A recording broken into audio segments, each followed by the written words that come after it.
জমিন দেখাচ্ছে পীরানে পীর দস্তগীর হযরত বড় পীর আব্দুল কাদের জিলানী রহমাতুল্লাহ আলাইহি আব্বা জানের নামটা কি? আবু সালেহ মুসা জাহাঙ্গীর রহমাতুল্লাহ আলাইহি। আবু সালেহ মুসা কয়েকদিন খাওয়ায় না, নদীর ধার দিয়ে হেঁটে যাচ্ছেন, নদীতে ভেসে যাওয়া ফল ক্ষুধার তাড়নায় খেয়ে ফেললেন। খাওয়ার পরে মনে ভাবছে আল্লাহ কার বাগানের ফল না বলে খেয়ে ফেললাম, আল্লাহ আমি যে ধরা পড়ে যাব।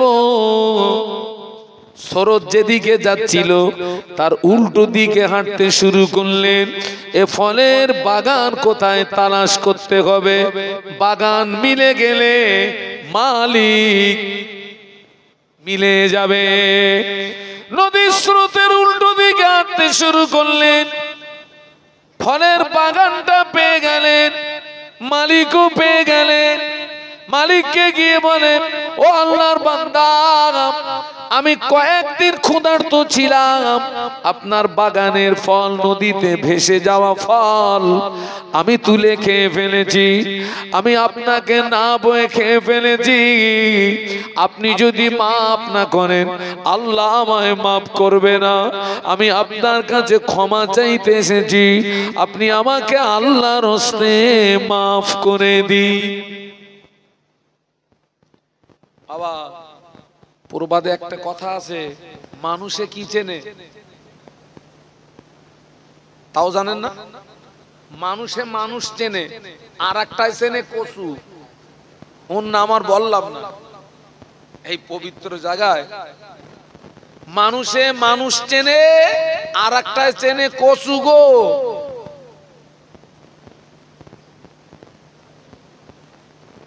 বাবা কি একটা আওয়াজ চলবে?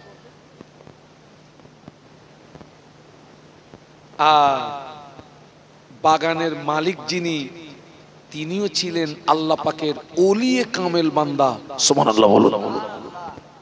বাগানের মালিক চিন্তা করছে, আল্লাহ রে আমার এই বাগানের ফল কত নদীতে ভেসে যায়, কত পাখি পশু পাখি মানুষ এই ফল কত সব খায়, আজ পর্যন্ত তো এরকম কোনো রেকর্ড নেই।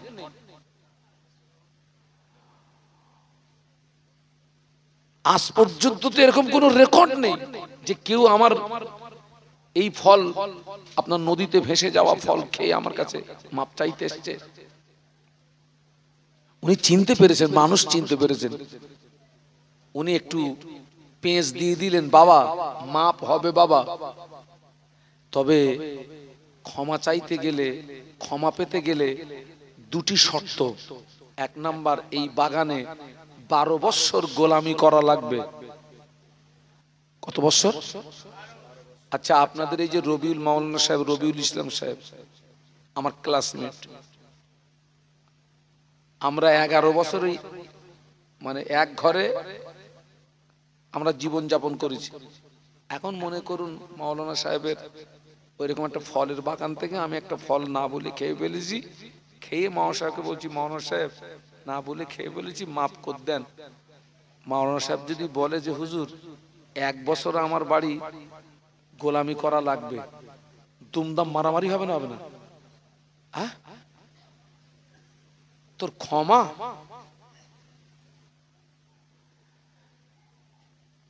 আবু সালেহ মুসা জাহাঙ্গীর রহমাতুল্লাহ আলাইহি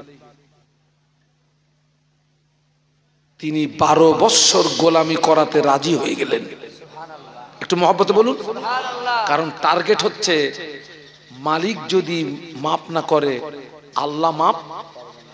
একটা হচ্ছে হাক্কুল্লাহ, আর একটা হচ্ছে হাক্কুল ইবাদ। একটা বান্দার হক, আল্লাহর হক। নামাজ কাজা করেছেন, রোজা কাজা করেছেন, মিথ্যা কথা বলেছেন, এই অন্যায়গুলো বান্দা হয়ে আল্লাহর কাছে করেছেন।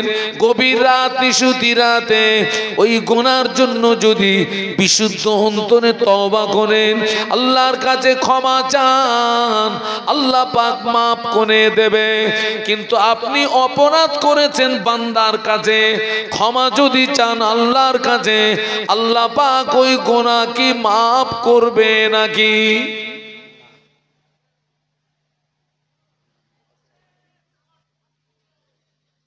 12 বছর গোলামি করাতে রাজি হয়ে গেলেন।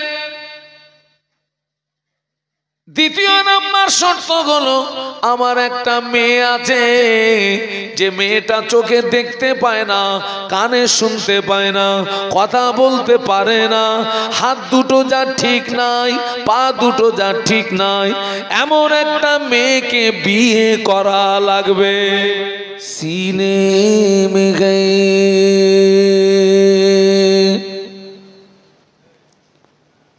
मैं हूँ मेरा दिल मदीने में है। अल्लाहुम्मा सल्ली अला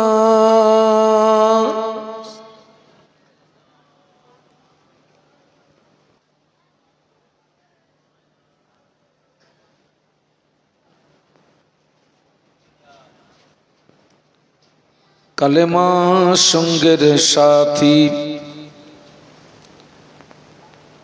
कलेमा गोरेर बाती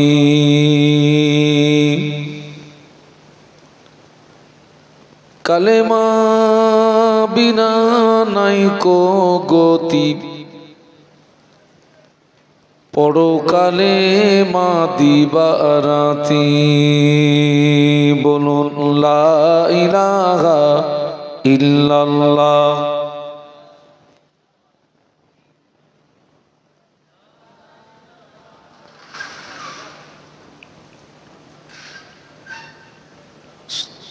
अम्मा बाद फ़क़द क़ाल अल्लाह ताला फ़ी कलामिहिल मजीद वल फ़ुरक़ानिल हमीद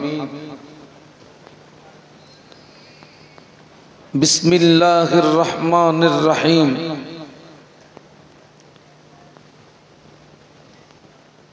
इन्नमा यख्शल्लाह मिन इबादिहिल उलमा क़ाल रसूलुल्लाह सल्लल्लाहु अलैहि वसल्लम अल उलमाउ वरसतुल अंबिया औ कमा क़ाल अलैहि सलातु वस्सलाम।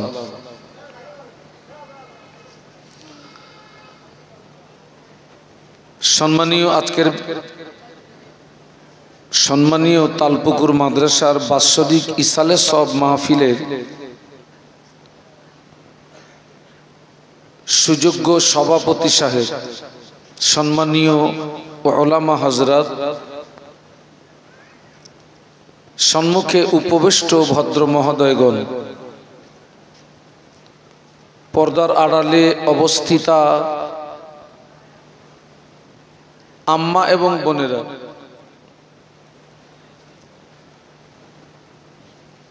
आल्लाह पाकेर दरबारे असंख्य शुक्रिया। बाबा छेले आमी तो एकटू आमी तोमादेर काछे एकटू सहयोगिता चाइछिलाम ना भाई, आमी तो बोललाम एई जायगाटा आसले एकटू भालो लागे ना, सेई तो एखाने बसेई आछेन, एकटू आसुन एई जायगाटाय। ए भाई छेलेरा आसो आसो एखाने आसो, सेई जायगाय तो बसेई आछेन, यदि आपनारा बाड़ी चले जान कोनो असुविधा नेই, किन्तु আপনি যেহেতু সেখানে আছেন আমাকে একটু সহযোগিতা করুন। আসুন কাছাকাছি আসুন, এই যে সামনের এই ফাঁকাটা জায়গাটা। আল্লাহ পাকের দরবারে অসংখ্য শুকরিয়া, যিনি আমাদেরকে দয়া করে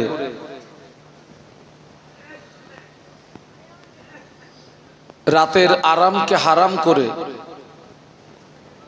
দিন ও শরীয়তের কিছু জ্ঞান অন্বেষণের উদ্দেশ্যে একটি মোতাবাররক মাহফিলে উপস্থিত হওয়ার তৌফিক দান করেছেন। আমরা সকলে কৃতজ্ঞতা প্রকাশে মোহব্বতের সঙ্গে বলি আলহামদুলিল্লাহ। ঠিক তার পাশাপাশি প্রিয় নবীর মাজার মুকদ্দাসে জানাই অসংখ্য দরুদ এবং সালাম। সম্মিলিতভাবে অন্তরের অন্তরস্থল থেকে বলি সাল্লাল্লাহু আলাইহি ওয়াসাল্লাম। আপনারা সন্ধ্যা থেকে অত্যন্ত ধৈর্যের পরিচয় দিয়ে আপনারা ওলামাদের কাছ থেকে অনেক গুরুত্বপূর্ণ আলোচনা শুনেছেন।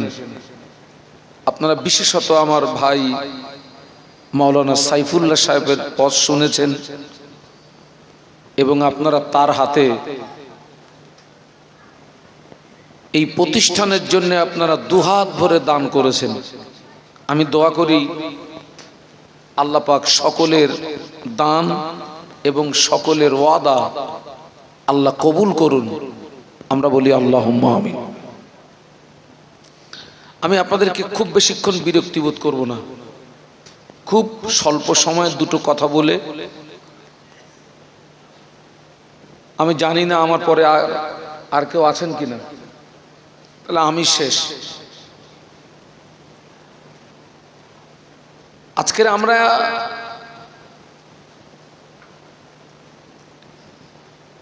আমরা এমনই একটি জায়গাতে এসেছি যে আজকের এই মাহফিলের সঙ্গে একটি প্রতিষ্ঠানের সম্পর্ক লুকিয়ে। এই যে তালপুকুর মাদ্রাসা,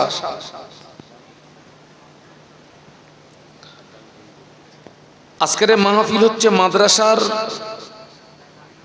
উন্নতি কল্পে বাৎসরিক ইসালে সব মাহফিল।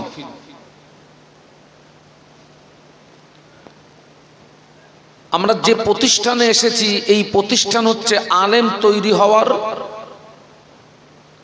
কারখানা, হাফেজে কোরআন তৈরি হওয়ার কারখানা।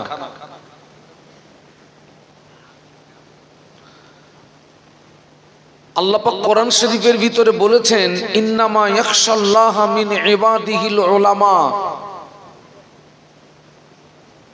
আমার আল্লাহ বললেন নিশ্চয়ই আমার বান্দাদের ভিতর থেকে আলেম সম্প্রদায় আমাকে সবচেয়ে বেশি ভয় করে।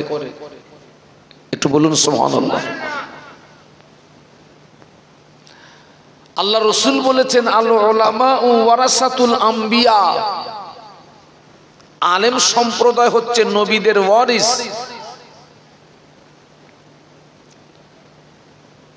সেই আলেম তৈরি হওয়ার কারখানায় আমরা এসেছি।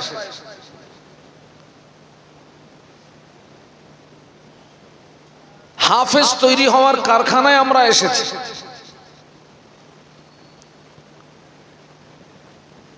আমরা সবাই আলেমদের জবান থেকে শুনেছি যে একটা মানুষ যখন মারা যায় তার সমস্ত আমল বন্ধ হয়ে যায়, তিনটি আমল জারি থাকে।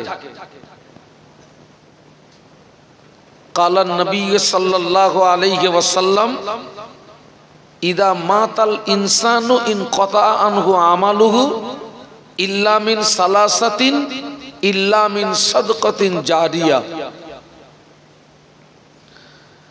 মানুষ মারা গেলে সমস্ত আমল বন্ধ হয়ে যায়,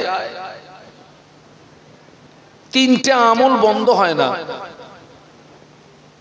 সেই তিনটি আমলের ভিতরে একটি হচ্ছে কেউ যদি সৎ সন্তান দেখে আপনার কবরে যেতে পারে, ওই সৎ সন্তানের দ্বারায় তার পিতামাতা কবরে উপকৃত হয়। একটু বলুন সুবহানাল্লাহ। এই প্রতিষ্ঠান হচ্ছে সেই সৎ সন্তান তৈরি করার প্রতিষ্ঠান। নেক আওলাদ, সৎ সন্তান।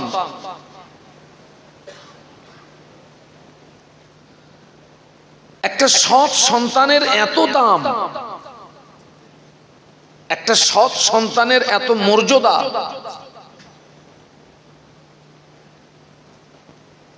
আল্লাহ রসুল বলেছেন, কোন সৎ সন্তান যদি পিতামাতার জন্য হাত তুলে দোয়া চায়, ওই ছেলেটা চোখের পানি নাকের ডগায় আসার আগে আল্লাহর রহমতের দরিয়ায় জোশ মেরে যায়। একটু বলুন না সুবহানাল্লাহ। সৎ সন্তান, নেক আওলাদ, নেক আওলাদ যখন আল্লাহ পাকের দরবারে হাত তুলে দোয়া চায়, ওই সৎ সন্তানের চোখের পানি নাকের ডগায় আসার আগে আল্লাহ পাকের রহমতের দরিয়ায় জোশ মেরে গিয়ে আল্লাহ তার আব্বা আম্মার আযাবে কবরকে মাফ করে দেয়। একটু বলুন সুবহানাল্লাহ। সেই সন্তান তৈরি করার কারখানা। একটা নেক সন্তানের এত দাম, তামাম পৃথিবীর জমিনে যত সম্পদ, সব সম্পদ যদি এক পাল্লায় রাখা হয়, একটা নেক সন্তানকে যদি অপর পাল্লায় রাখা হয়, ওই সৎ সন্তানের পাল্লাটা ভারী হয়ে যাবে। তামাম পৃথিবীর জমিনে যত সম্পদ, আসমানের নিচে জমিনের উপরে, টোটাল সম্পদকে আপনি এক পাল্লায় রাখুন, আর একটা সৎ চরিত্রবান সন্তানকে আপনি অপর পাল্লায় রাখুন, এক মুহূর্তের ভিতরে সৎ চরিত্রবান ওই সন্তানের পাল্লার দিকটা ভারী হয়ে যাবে। একটু মহব্বতে বলুন। এই যে আজকে আপনারা অর্থ দিয়েছেন, আমি এসে শুনছিলাম 10,000, 10,000, 5,000, 5,000, 1,000। আপনারা কেউ 100 দিয়েছেন, 10 দিয়েছেন, 20 দিয়েছেন। আপনারা কিসের জন্য দিয়েছেন? ওই সৎ সন্তান তৈরি করার জন্য, নেক আওলাদ তৈরি করার জন্য। তামাম পৃথিবীর জমিনে যত সম্পদ, সব সম্পদ যদি এক পাল্লায় রাখা হয়, একটা সৎ চরিত্রবান সন্তানকে যদি অপর পাল্লায় রাখা হয়, এক মুহূর্তের ভিতরে ওই সৎ সন্তানটা আল্লাহ পাকের দরবারে কবুল হয়ে যাবে।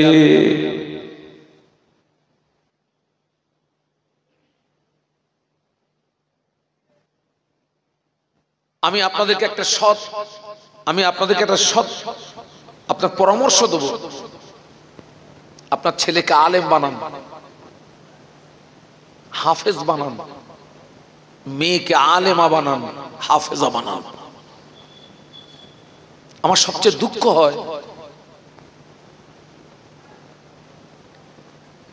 আপনার দুনিয়ার জগৎটা কি ক্ষণস্থায়ী না চিরস্থায়ী? বলুন। ক্ষণস্থায়ী। আখেরাতের জীবন হচ্ছে চিরস্থায়ী। সৎ সন্তানের দ্বারায় দুনিয়া আখেরাত তার জন্য উজ্জ্বল, এবং তার পিতামাতা দুনিয়া আখেরাত তাদের জন্য উজ্জ্বল। বলুন সুবহানাল্লাহ। কিন্তু আমরা মাদ্রাসায় দেই কোন ছেলেগুলোকে? বলুন। আপনার 4টে ছেলে, তার ভিতরে যার ব্রেন ভালো, আমরা ওই সন্তানটাকে কোথায় দিই? আমরা স্কুলে দিই। কেন? এই ছেলে ভালো করে পড়াশোনা করবে, বড় হবে, চাকরি পাবে, বাড়ি বসে বসে খাবো।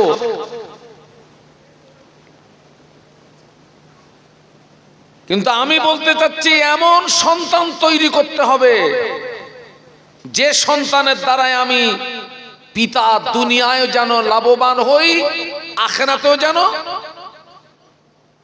আমি উপকৃত হই। আমরা মাদ্রাসায় দেই ওই বাচ্চাগুলোকে যে হচ্ছে সবচেয়ে দুষ্টু প্রকৃতির।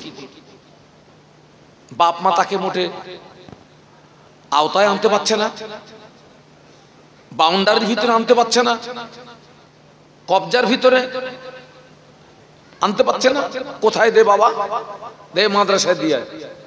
কিন্তু দেখুন সেই বাচ্চাগুলোই কিন্তু এখান থেকে হাফেজে কোরআন হয়ে বাড়ি যায়, বলুন সুবহানাল্লাহ। সেই বাচ্চাগুলোই কিন্তু আলেম হয়, সেই বাচ্চাগুলোই হাফেজে কোরআন তৈরি হয়, সেই বাচ্চাগুলোই কিন্তু আলেম তৈরি হয়, এবং সেই বাচ্চাদের দ্বারায় দ্বীন ইসলামের উপকার হয়। একটু সুবহানাল্লাহ বলুন। সন্তান তৈরি করতে গেলে, সন্তানকে তৈরি করতে গেলে, সুসন্তান তৈরি করতে গেলে, নেক সন্তান তৈরি করতে গেলে আগে পিতামাতা ভালো হওয়া চাই, গার্জেন পক্ষ ভালো হওয়া চাই। আমি তো বলি জমিন যদি ভালো হয় গাছ ভালো হবে, গাছ যদি ভালো হয় ফল ভালো হবে। জমিন ভালো হলে গাছ ভালো হবে, গাছ ভালো হলে ফল ভালো হবে। একটা জমিন দেখাচ্ছি, ফুরফুরা শরীফে মুজাদ্দিদুজ্জামান দাদা হুজুর পীর কেবলা রহমাতুল্লাহ আলাইহি, তিনি আল্লাহর ওলি, তানার 5 কলিজার টুকরা, তানারাও আল্লাহর ওলি। একটু সুবহানাল্লাহ বলেন। বাপ ওলি, সন্তানও কি? আর আমাদের জমিন দেখেন, বাপও মাতাল, ছেলেও মাতাল। বাপ নামাজ পড়ে না, ছেলেও নামাজ পড়ে না। বাপ শরীয়তে ধার ধারে না, ছেলেও শরীয়তে ধার ধারে না। বাপের চরিত্র ভালো না, সন্তানেরও চরিত্র ভালো না। মা নামাজ পড়ে না, মেয়ে নামাজ পড়ে না। মা পর্দা করে না, মেয়ে পর্দা করে না। মায়ের চরিত্র ভালো না, মেয়েরও চরিত্র ভালো না। ও তো জমিন খারাপ। কি খারাপ রে বাবা? ও তো জমিন খারাপ।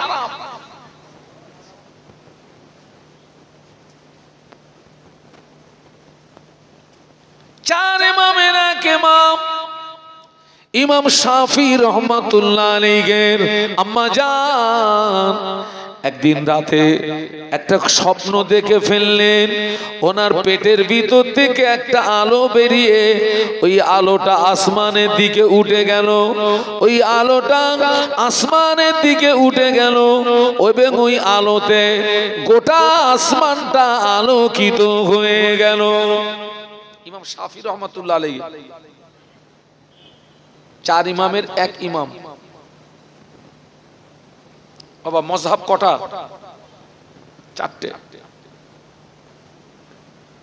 চারটে মযহাবের 4 জন ইমাম আছেন। ইমাম শাফি রহমাতুল্লাহ আলাইহি, ওনার আম্মাজান একদিন একটা সুন্দর আপনার স্বপ্ন দেখলেন। ওনার পেটের ভিতর থেকে একটা আলো বেরিয়ে ওই আলোটা আসমানের দিকে উঠে গেছে, গোটা আসমানটা আলোকিত হয়ে গেছে। উনি হেরেম শরীফের বড় বড় ইমামদের কাছে চলে গেলেন স্বপ্নের তাবিজ জানার জন্য। আপনাদেরকে একটা আমি সৎ পরামর্শ দিচ্ছি, ভালো স্বপ্ন দেখলে ওই স্বপ্নের কথাটা খবরদার যেন যাকে তাকে বলবেন না। কারণ সে যদি স্বপ্নের ব্যাখ্যাটা ওলট পালট করে দেয়, মুসিবতটা কিন্তু আপনার হয়ে যাবে। ভালো স্বপ্ন দেখলে ভালো আলেমকে জিজ্ঞাসা করবেন, যিনি ভালো স্বপ্নের তাবির করতে পারেন। এক কথায় স্বপ্নের কথা যে কোনো ব্যক্তির সঙ্গে, কিন্তু আমরা কি করি? সবার সঙ্গে বলি। ইমাম শাফি রহমাতুল্লাহ আলাইহির আম্মা জান হেরেম শরীফের বড় বড় ইমামদের কাছে চলে গেলেন স্বপ্নের তাবিজ জানার জন্য। হেরেম শরীফের ইমামরা বলেছিলেন, মা সংবাদ নিয়ে দেখুন, ওই মহিলার গর্ভে নিশ্চয়ই সন্তান আছে। একটু সুবহানাল্লাহ বলুন। ও মা, ওই মহিলাকে সাবধানে থাকতে বলবেন, ওই মহিলা যেন বিহুরমতি না হয়ে যায়, ওই মহিলা যেন বিহুরমতি না হয়ে যায়। ওই মহিলার গর্ভে নিশ্চয়ই সন্তান আছে। ওই সন্তান ভূমিষ্ঠ হওয়ার পরে ওই সন্তান হাফেজ হবে, আলেম হবে, ফকিহ হবে, মুহাদ্দিস হবে। ওই সন্তানের দ্বারা তাম পৃথিবীর জমিনে দিনের আলো জারি হয়ে যাবে। সুবহানাল্লাহ। স্বপ্নটাও যেমন আপনার সবের, আপনার তাবিরটাও খুব সুন্দর। বড় বড় ইমামরা তাবির করলেন, নিশ্চয়ই ওই মহিলার গর্ভে সন্তান আছে। ওই সন্তান ভূমিষ্ঠ হওয়ার পরে হাফেজ হবে, আলেম হবে, ফকিহ হবে, মুহাদ্দিস হবে। তার দ্বারাতে তামাম বিশ্বের জমিনে দিনের আলো জারি হয়ে যাবে। এটাই হচ্ছে স্বপ্নের তাবির। ইমাম শাফি রাহমাতুল্লাহ আলাইহির আম্মা হেরেম শরীফের বড় বড় ইমামদের কাছ থেকে স্বপ্নের তাবিরটা শুনে বাড়ি আসলেন। বাড়ি এসে 2 রাকাত শুকরিয়ার নামাজ আদায় করলেন। সুবহানাল্লাহ বলুন, একটু মহব্বতে বলুন। শুকরিয়ার নামাজ আদায় করে আল্লাহ পাকের দরবারে হাত তুলে দোয়া চায়, আল্লাহ পাক আমার স্বপ্ন যেন সফল হয়, আল্লাহ পাক আমার স্বপ্ন যেন পূরণ হয়। স্বপ্নের তাবিজ জেনে এসে মা বাড়িতে এসে কি করেছেন বলুন বলুন? 2 রাকাত নামাজ পড়েছেন, শুকরিয়ার নামাজ।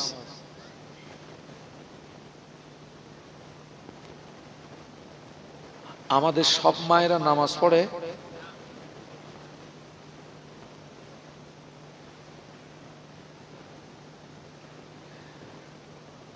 আমাদের সব বাপ আর সব মা নামাজ পড়ে।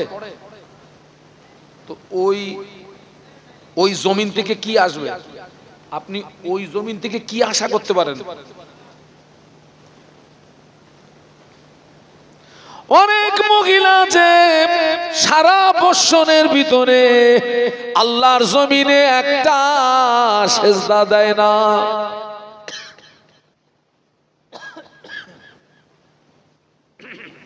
একবার দরুদ শরীফ, আল্লাহুম্মা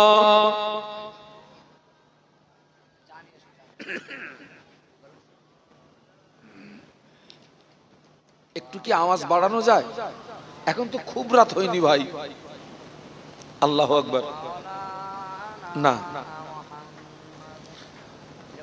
আপনাদের আব্বা আম্মার দোয়া আমাকে তো মানে আজকের আমি খুব কাছাকাছি। আজকের আমার আজকে প্রথম জলসা ছিল আপনার কি বলে ঘুষিঘাটা লাউ গাছি।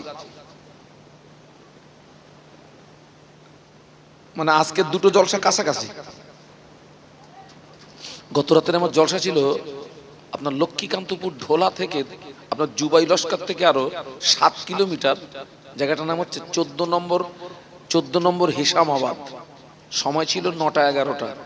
তো উঠলাম 9টায়, সেই অস করতে করতে কখন 12টা বেজে গেছে আমি জানিনি।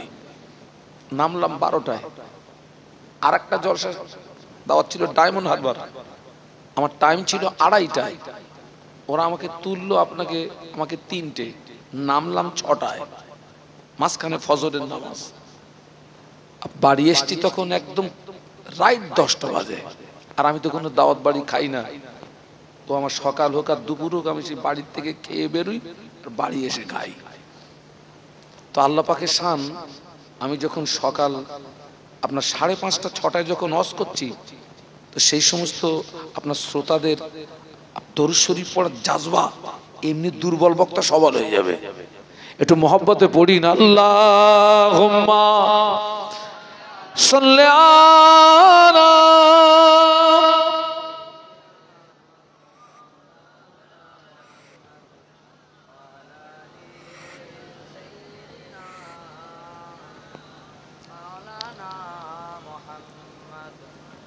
मेरे आंखों के पुतली में जलवा मोहम्मद का, मेरे दिल के आईने में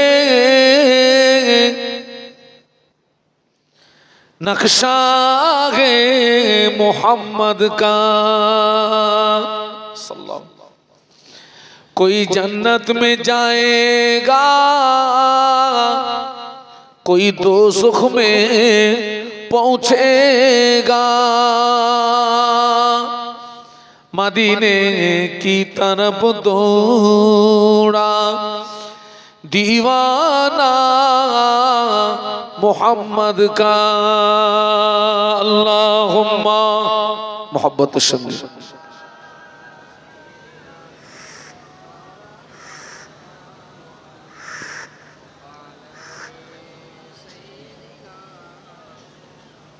আমরা সবাই একটু বলি না আল্লাহু আকবার, আর একটু মোহব্বতের সঙ্গে। ইমাম শাফি রহমতুল্লাহ আলাইহির আম্মা স্বপ্নে তাবিজ শুনে বাড়ি এসে 2 রাকাত শুকরিয়ার নামাজ পড়লেন। আর আমার সমাজে বর্তমান যুগ সন্ধিক্ষণে বহু মায়েরা, সমাজে অনেক মা আছে, অনেক বোন আছে, সারা বছরের ভিতরে আল্লাহর জমিনে একটা সেজদাও দেয় না সারা বছরে।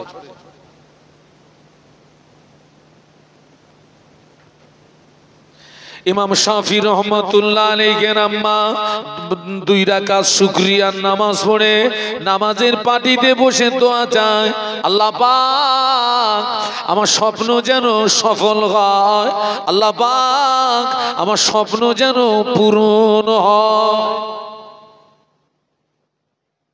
ও আমার ভাইরা, আমরা কটা দিন নামাজের পাটিতে বসে কেঁদেছি, আল্লাহ আমার ছেলে যেন নামাজি হয়, আমার মেয়ে যেন নামাজি হয়, আমার ছেলেকে আলেম বানাও, আমার ছেলেকে হাফেজ বানাও, আমার মেয়েকে আলেমা বানাও, আমার মেয়েকে হাফেজা বানাও।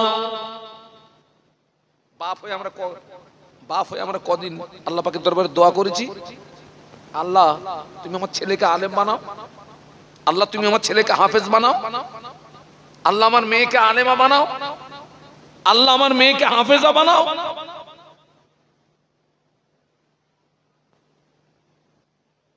অথচ পিতা মাতার দোয়া কি হয়? আমরা ওই দোয়াটা না করলেও আমরা দোয়া করি, আল্লাহ আমার ছেলে যেন অন্তত একটা চাকরি পায়।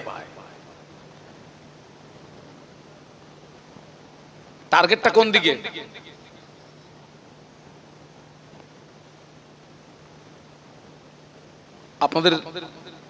আপনাদের প্রত্যেককে বলে যাচ্ছি, আপনি যখন আপনার জন্য দোয়া চাইবেন, ছেলে মেয়ের জন্য দোয়া চাইবেন, আল্লাহ আমার ছেলেকে নামাজি বানাও, আল্লাহ আমার মেয়েকে নামাজি বানাও, আল্লাহ আমার স্ত্রীকে নামাজি বানাও, আল্লাহ আমাদের সবাইকে হেদায়েত নসিব করো, চাইবেন।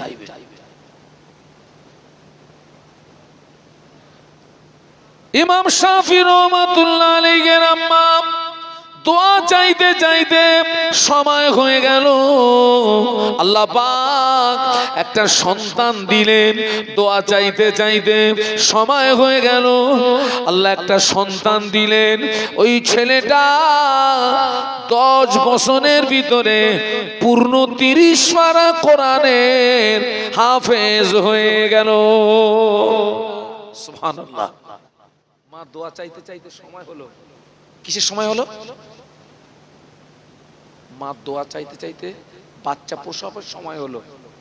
আল্লাহ একটা সন্তান দিলেন, সেই সন্তানটা 10 বছরে পূর্ণ 30 পারা কোরআনের হাফেজ হয়ে গেছে।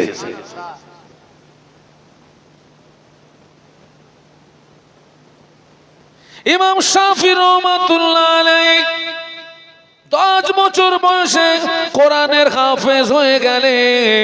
কোরআনের হাফেজ হওয়ার পরে আম্মাকে না বলে লুকিয়ে লুকিয়ে লুকিয়ে লুকিয়ে মদিনা শরীফে চলে গেলেন ইমাম মালিক রহমাতুল্লাহ আলাইহির কাছে ইলমে হাদিস, ইলমে তাফসীর জ্ঞান অর্জন করতে।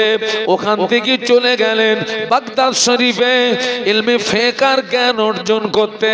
মাকে না বলে লুকিয়ে লুকিয়ে চলে গেলেন। কারণ হলো মা যদি আটকিয়ে দেয়, মা যদি বাধা দেয়, মা যদি না যেতে দেয়, আম্মাকে না বলে লুকিয়ে লুকিয়ে দ্বীনের ইলম অর্জন করতে চলে গেলেন। বলুন সুবহানাল্লাহ। মাকে না বলে লুকিয়ে লুকিয়ে, কারণ এত সাধনার সন্তান যদি মাকে বলে, হয়তো মা বলুন যেতে দেবে না। বাবা বাবা বাবা তোকে যেতে হবে না বাবা। আমি আমার কথা বলি, আমার একটা ছেলে একটা মেয়ে। আমার ছেলে আমাকে বহুবার বলেছে, আব্বা আমি একটু বাইরে পড়তে যাব। আমি বলি, বেটা তুই আমার একটা ছেলে, আমি তোকে বাইরে যেতে দেবো না। তুই এখানে পড়, দেশে পড়, ভালোভাবে পড়, আল্লাহ চাইলে আল্লাহর রহম হবে। না আমি একটু সৌদি আরবে যাব। বাবা আমি তোমাকে যেতে দেবো না। তো ইমাম শাফি রহমতুল্লাহ আলাইহি মাকে লুকিয়ে লুকিয়ে উনি আপনার মদিনা শরীফে চলে গেলেন। ইমাম শাফির ওস্তাদ হচ্ছেন ইমাম মালিক রহমতুল্লাহ আলাইহি। লুকিয়ে লুকিয়ে, মা যদি আটকিয়ে দেয়। আমাদের ছেলেরাও আব্বা মাকে না বলে যায়। কোথায় যায়? তাও কথা বলেন না। কোথায়? হ্যাঁ ঘোষবাড়ি। কে বললো কথাটা? মিডিয়া মিডিয়া ঠিক বলেছো। ঘোষবাড়ি যাচ্ছে, দীঘায় যাচ্ছে। আল্লাহরে মাত্র 3 মাস বিয়ে হয়েছে, 3 মাস পরে ডেলিভারি। এই খোকা বিয়ের বয়স কত? 3 মাস পরে ডেলিভারি হচ্ছে। মানে কোথাকার মাল কোথায় এসে খালাস করতেছে।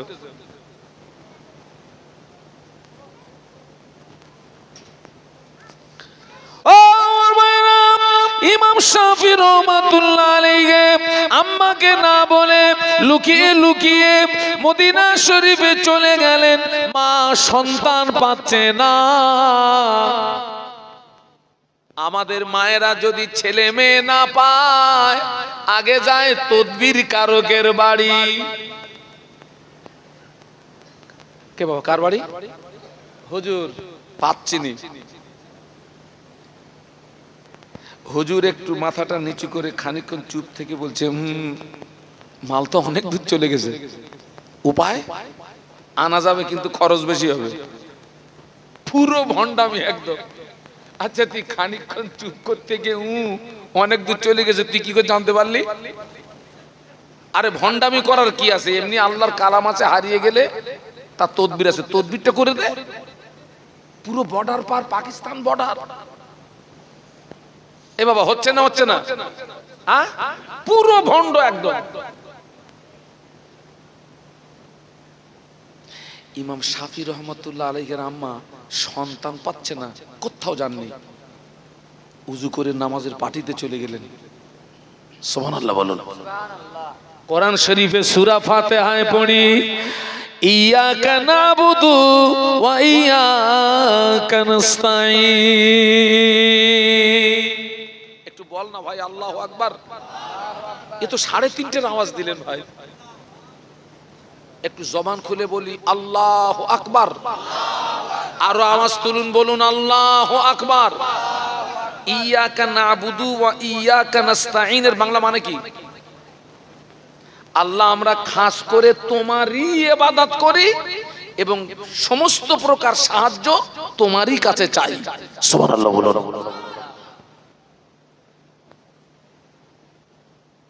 হুজুরের আম্মা জান নামাজের পাটিতে চলে গিয়ে আল্লাহ পাকের দরবারে দোয়া চাইতে লাগলেন, আল্লাহ পাক সন্তান আমি পাচ্ছি না,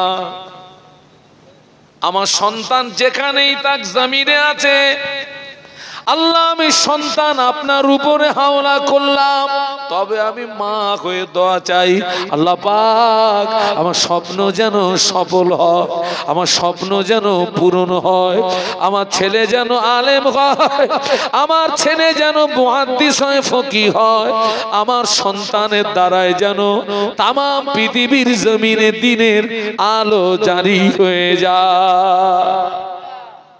মা শুধু কি করছে বলুন বলুন? আল্লাহ রাসূল বলেছেন আর দোয়া ও মুখুল ইবাদা, দোয়া হচ্ছে ইবাদতের মগজ। দোয়া কি?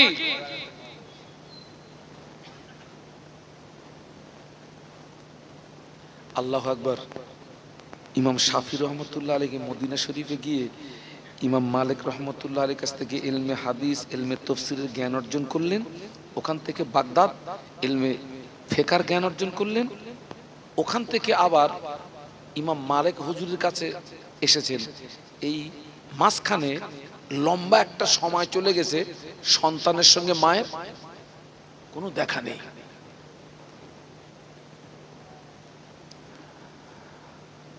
মা শুধু নামাজের পাটি দিকে কি করছেন? দোয়া করছেন। দোয়া। ও ছেলেরা, আমরা ইমামের হাতে টাকা দিয়ে মুসাফা করি, আলেমের হাতে টাকা দিয়ে মুসাফা করি, মুফতি সাহেবের হাতে টাকা দিয়ে মুসাফা করি, পীর সাহেবের হাতে টাকা দিয়ে মুসাফা করি। করবি করবি করবি, আলেমকে নজরানা দিবি, ইমামকে নজরানা দিবি, মুফতিকে নজরানা দিবি, পীর সাহেবকে নজরানা দিবি। তবে শুনে রেখে দে বাবা, ইমামের দোয়া, আলেমের দোয়া, মুফতির দোয়া, পীর সাহেবের দোয়া কবুল হবে গ্যারান্টি নাই।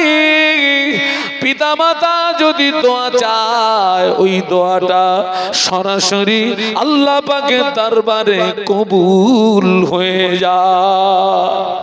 একটু মহব্বতে বলুন। আল্লাহ নবী বলেছেন বিগয়রি হিসাব, হিসাবুন মানে পর্দা। আল্লাহ আর পিতামাতার মাঝখানে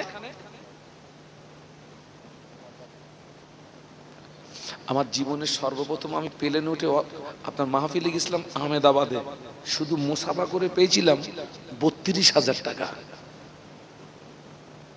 কত বলেছি? শুধু মুসাফায় ৩২, নজরানা বাদ। আমার তো মনে হচ্ছে আল্লাহ এই মুসাফা যদি রোজ হয় শুধু বসে থাকবো মালা। আচ্ছা ওই যে ওরা আমার হাতে যে টাকা দিয়ে মুসাফা করলো, ওদের উদ্দেশ্য কি বলুন তো? আমার কাছ থেকে দোয়া নেবে তাই, কিন্তু আমার হাতে টাকা দিয়ে মুসাফা করলো, গ্যারান্টি নেই কিন্তু যে আমার দোয়া। আমার মনে মনে বলছিল তোরা পারলে বাপের হাতে টাকা দিয়ে একটু মুসাফা করিস, আর যদি মুসাফা নাও করতে পারিস, বাপ মা যে জিনিসটা খেতে ভালোবাসে, ভালোবাসার জিনিসটা কিনে আব্বা আম্মাকে দিয়ে আব্বা আম্মার কাছে একটু দোয়া চাইবি। পিতামাতার দোয়া সরাসরি আল্লাহ পাকের দরবারে কবুল হয়ে যায়। তোর মুসাফা করতে হবে না।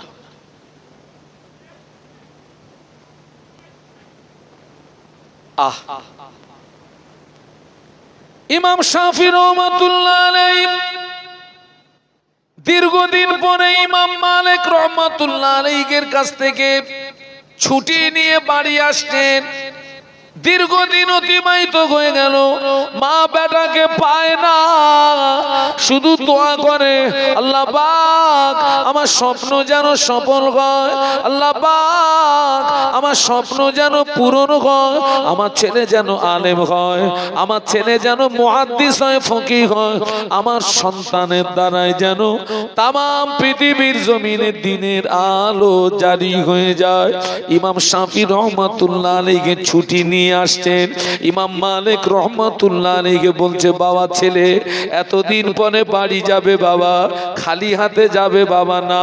ইমাম মালিক রহমাতুল্লাহ আলাইহি কয়েকটা উট বোঝাই মাল দিয়েছেন, বাবা ছেলে এই মালগুলো নিয়ে যা।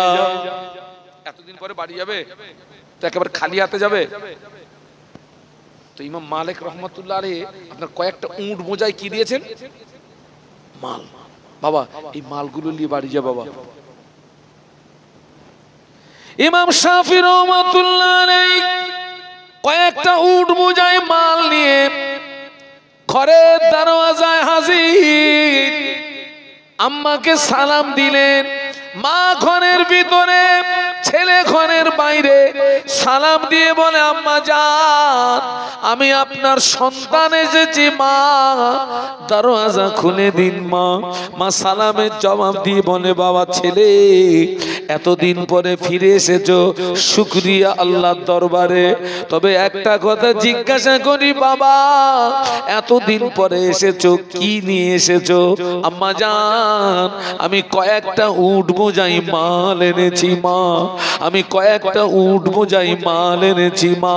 মা ভিতর থেকে আওয়াজ দেয়, ও বাবা ছেলে মালের আমার দরকার নাই, মালের আমার প্রয়োজন নাই, চলে যাও মদিনার হেরেম শরীফের আশেপাশে কত ফকির আছে, বেওয়া আছে, মিসকিন আছে, এই মালগুলো তাদের ভিতরে খায়রাত করে দাও, মালগুলো তাদের ভিতরে বন্টন করে দাও, মালের আমার দরকার নাই। মা দরওয়াজা খোলে না। একটু বলুন আল্লাহু আকবার, জবান খুলে বলুন। এতদিন পরে এসছে মা, দরওয়াজা কেন খুলেনি বলুন তো? মায়ের যে স্বপ্ন, সেই স্বপ্নের সঙ্গে ছেলের আগমনের মিল নেই। মায়ের যে স্বপ্ন, সেই স্বপ্নের সঙ্গে ছেলের আগমনের মিল নেই। মালের দরকার নেই, ফিরে যাও। ওই হেরেম শরীফের আশেপাশে কত ফকির আছে, বেওয়া আছে, মিসকিন আছে, এই মালগুলো তাদের ভিতরে খায়রাত করে দাও। মা খুলিনি দরজা। আমাদের ছেলেরা যদি 1 বছর 2 বছর 3 বছর পরে যদি মুম্বাই থেকে বাড়ি ফেরে, ঘরের দরজায় আসলে মা যদি জিজ্ঞাসা করে, বাবা এতদিন পরে এসেছিস কি এনেছিস বাবা? মা তোমার জন্য কিচ্ছু আনতে পারিনি মা, তবে দামি একটা ফোন এনেছি মা। আমাদের মায়েদের কলিজা ঠান্ডা হবে না? হবে না? হ্যাঁ,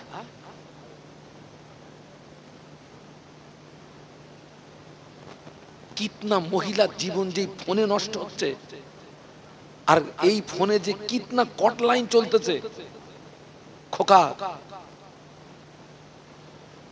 অধিকাংশ যুবতী মেয়েরা আল্লাহ পাকের রহম এখনো তারা ভালো আছে, যুবতী মেয়েরা ভালো আছে, কিন্তু অনেক ঘরের বউরা পুরো চরিত্র নষ্ট হয়ে গেছে। কারণ ওরা তো আপনার লাইসেন্স প্রাপ্ত, ওদের সুবিধা হয়।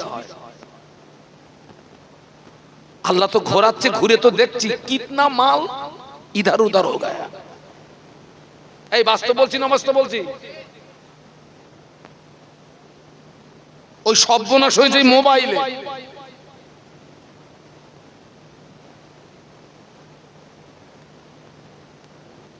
মা দরজা খুলিনি। ইমাম শাফি রহমাতুল্লাহ আলাইহি উট বোঝাই মালগুলোকে নিয়ে আমার ব্যাগে চলে গেলেন।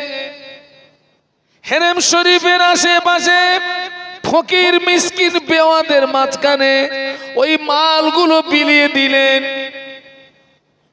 মালগুলোকে খায়রাত করে দিলেন, মালগুলোকে বিলিয়ে দিয়ে খায়রাত করে দিয়ে আবার কয়েকদিন পরে মায়ের ঘরে দরওয়াজায় ফিরে আসলেন। সালাম দিয়ে বলেন, আম্মা জান দরওয়াজা খুলে দিন মা, আমি আপনার সন্তান এসেছি মা। মা ভিতর থেকে সালামের জবাব দিয়ে বলে, বাবা আজকে এসেছো, কি নিয়ে এসেছো বাবা? ও আম্মা জান গতদিনে কয়েকটা উট বোঝাই মাল এনেছিলাম, আজকে উট বোঝাই মাল আনি না মা। আজকে আমি আলেম হয়ে, মুহাদ্দিস হয়ে, ফকিহ হয়ে আপনার ঘরের দরওয়াজায় ফিরে এসেছি। একটু মহব্বতে বলুন, আজকের মাল আনেনি মা, আজকের আলেম হয়ে, ফকিহ হয়ে, মুহাদ্দিস হয়ে আপনার ঘরের দরজায় ফিরে এসেছি মা। মা দরওয়াজা খুলে দিয়ে ছেলেকে বুকের ভিতরে জড়িয়ে ধরে বলে, বাবা ছেলে জানো না তুমি যখন আমার পেটে ছিলে আমি একটা স্বপ্ন দেখেছিলাম, আমার পেটের দিকে একটা আলো বেরিয়ে ওই আলোটা আসমানের দিকে উঠে গেল, ওই আলোতে গোটা আসমানটা আলোকিত হয়ে গেল।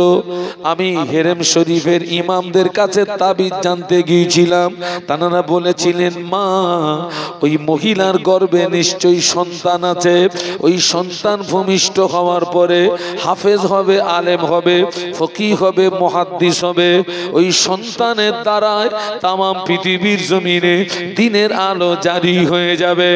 ও বাবা ছেলে, সেই দিন থেকে আমি আল্লাহর দরবারে দোয়া চাই, আল্লাহ পাক আমার স্বপ্ন যেন সফল হয়, আমার স্বপ্ন যেন পূরণ হয়, আমার ছেলে যেন হাফেজ হয়, আলেম হয়, ফকিহ হয়, মুহাদ্দিস হয়, আমার সন্তানের দ্বারায় যেন তামাম পৃথিবীর জমিনে দিনের আলো জারি হয়ে যায়। ও বাবা ছেলে, আল্লাহ পাক আমার স্বপ্নকে পূরণ করে তোমাকে আলেম বানিয়ে, ফকিহ বানিয়ে, মুহাদ্দিস বানিয়ে আমার ঘরের দরওয়াজায় ফিরিয়ে দিয়েছে।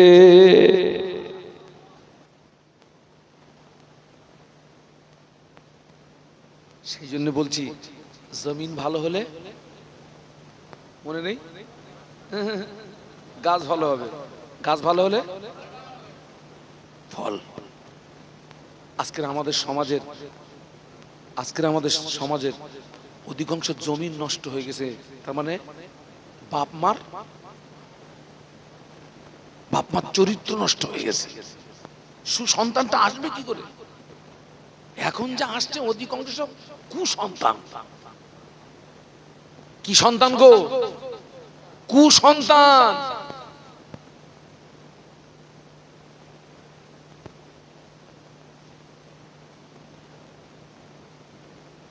বাপ আপনি ভালো হন, মা আপনি ভালো হন, আল্লাহ চাইলে ওখান থেকে আল্লাহ সুসন্তান দান করবে।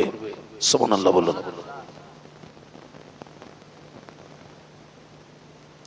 একটু দরুদ শরীফ আল্লাহুম্মা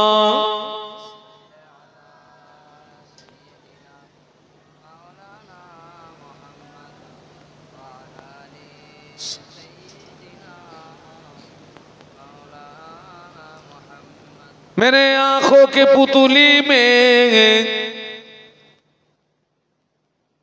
जलवा मोहम्मद का,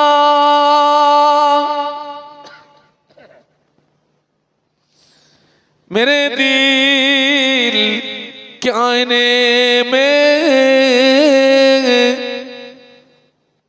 नक्शा है मोहम्मद का।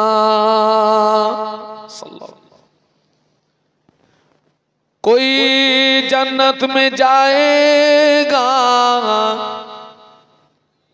कोई दोज़ख में पहुंचेगा, मदीने की तरफ दौड़ा दीवाना मोहम्मद का। अल्लाहुम्मा पढ़ो बाबा, ছেলেরা জবান খুলে পড়ো।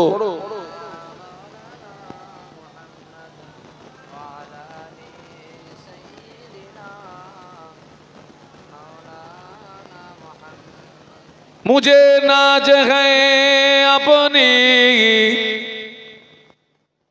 खुशकिस्मती पर,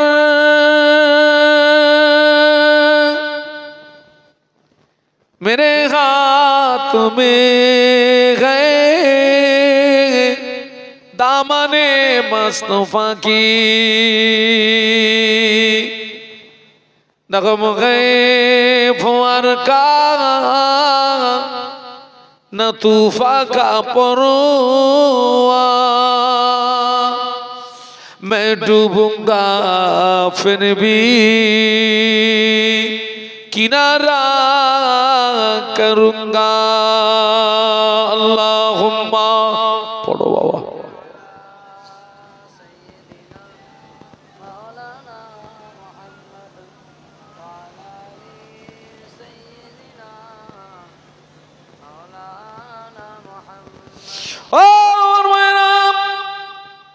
আর একটা জমিন দেখাচ্ছি, পীরানে পীর দস্তগীর হযরত বড় পীর আব্দুল কাদের জিলানী রহমাতুল্লাহ আলাইহি আব্বা জানের নামটা কি?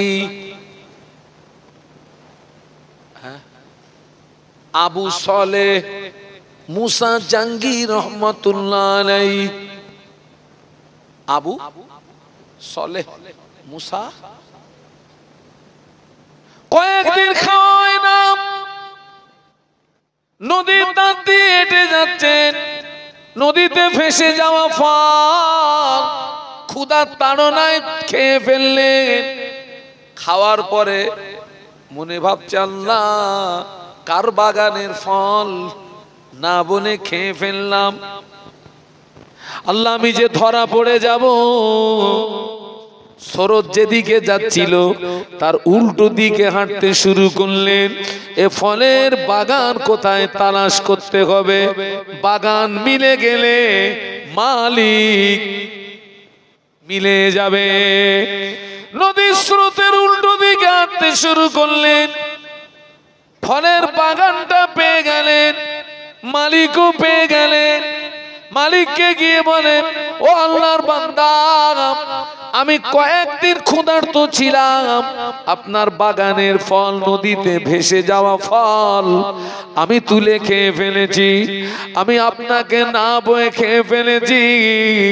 আপনি যদি মাফ না করেন আল্লাহ আমায় মাফ করবে না। আমি আপনার কাছে ক্ষমা চাইতে এসেছি, আপনি আমাকে আল্লাহর হস্তে মাফ করে দিন। বাবা প্রবাদে একটা কথা আছে, মানুষে কি চেনে তাও জানেন না? মানুষে মানুষ চেনে, আর একটাই চেনে কচু, ওর নাম আর বললাম না। এই পবিত্র জায়গায় মানুষে মানুষ চেনে, আর একটাই চেনে কচু গো।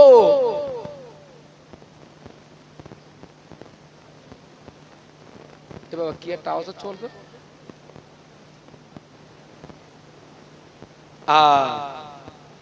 বাগানের মালিক যিনি, তিনিও ছিলেন আল্লাহ পাকের ওলিয়ে কামেল বান্দা। সুবহানাল্লাহ বলুন। বাগানের মালিক চিন্তা করছে, আল্লাহ রে, আমার এই বাগানের ফল কত নদীতে ভেসে যায়, কত পাখি পশু পাখি মানুষ এই ফল কত সব খায়, আজ পর্যন্ত তো এরকম কোনো রেকর্ড নেই।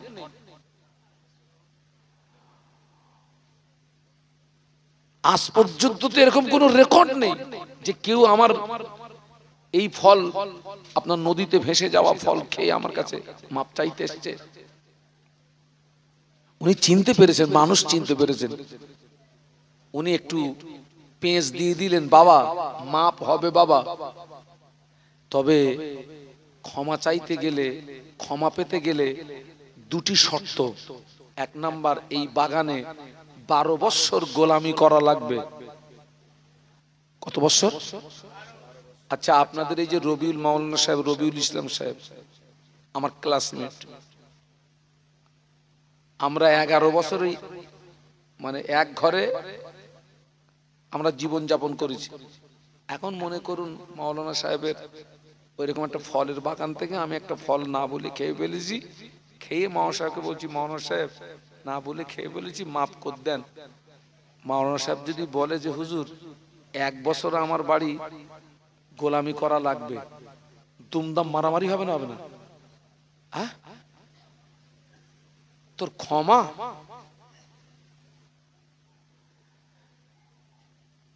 আবু সালেহ মুসা জাহাঙ্গীর রহমাতুল্লাহ আলাইহি তিনি 12 বছর গোলামি করাতে রাজি হয়ে গেলেন। একটু মহব্বতে বলুন। কারণ টার্গেট হচ্ছে মালিক যদি মাপ না করে আল্লাহ মাপ। একটা হচ্ছে হাক্কুল্লাহ, আর একটা হচ্ছে হাক্কুল ইবাদ। একটা বান্দার হক, আল্লাহর হক। নামাজ কাজা করেছেন, রোজা কাজা করেছেন, মিথ্যা কথা বলেছেন, এই অন্যায়গুলো বান্দা হয়ে আল্লাহর কাছে করেছেন। গভীর রাত নিশুতি রাতে ওই গুনার জন্য যদি বিশুদ্ধ অন্তরে তওবা করেন, আল্লাহর কাছে ক্ষমা চান, আল্লাহ পাক মাফ করে দেবে। কিন্তু আপনি অপরাধ করেছেন বান্দার কাছে, ক্ষমা যদি চান আল্লাহর কাছে, আল্লাহ পাক ওই গুনাহ কি মাফ করবে নাকি?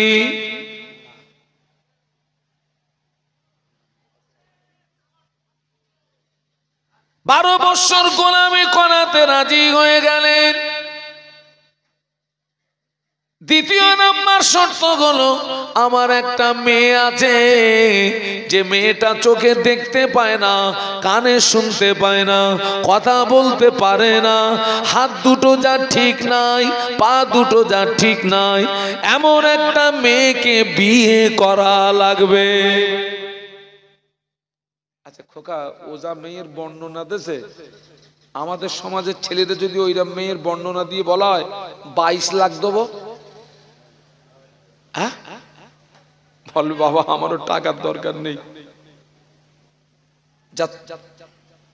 যে চোখে দেখতে পায় না, কথা বলতে পারে না, কানে শুনতে পায় না, হাত ঠিক নেই, পা ঠিক নেই, ও নিয়ে কি করব? কিন্তু হুজুরের আব্বাজান মাফি পাওয়ার আশায় অমন মেয়েকে বিয়ের শর্তে রাজি হয়ে গেলেন। সুবহানাল্লাহ বলুন। একটা হচ্ছে ফতোয়া, আর একটা হচ্ছে তাকওয়া। একটা কি ফতোয়া, আর একটা ফতোয়া আলাদা, তাকওয়া আলাদা। আমাদের ভিতরে কিন্তু তাকওয়া নেই। বলো, আমরা তো সব বড় হুজুর।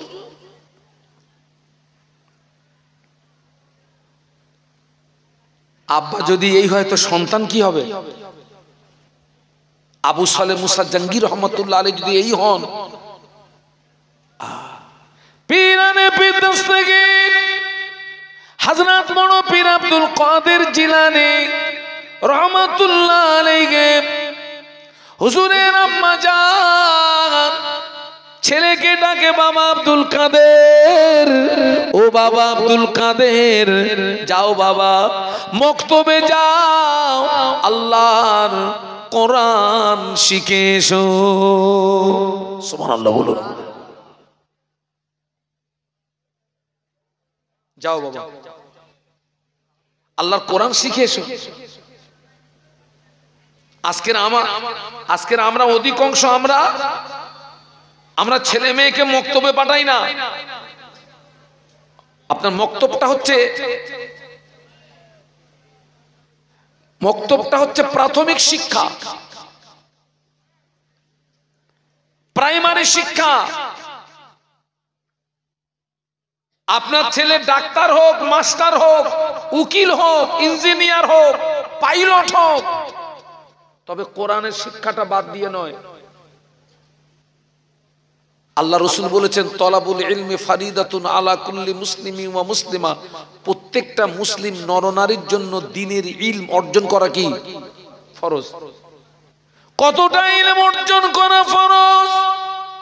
নামাজ পড়তে গেলে যতটা জ্ঞানের প্রয়োজন, রমজানের রোজা রাখতে গেলে যতটা জ্ঞানের প্রয়োজন, হজ করতে গেলে যতটা জ্ঞানের প্রয়োজন, যাকাত দিতে গেলে যতটা জ্ঞানের প্রয়োজন, বিবি বাল বাচ্চা নিয়ে সংসার পরিচালনা করতে গেলে যতটা জ্ঞানের প্রয়োজন, এতটা জ্ঞান অর্জন করা ফরজ। আজকের অত্যন্ত দুঃখের সঙ্গে বলছি, এখনো অনেক মানুষ দাড়ি চুল পেকে ফুল সাদা হয়ে গেছে, গোসলের ফরজ কটা জানে না। বাস্তব বললাম না বেশি বললাম? উজুর ফরজ কটা জানে না। নামাজে সূরা কেরাত দোয়া দরুদ জানে না। দাড়ির চুল পেকে গেছে, এখনো নামাজ পড়তেছে সুবহানাল্লাহ দিয়ে। কি দিয়ে?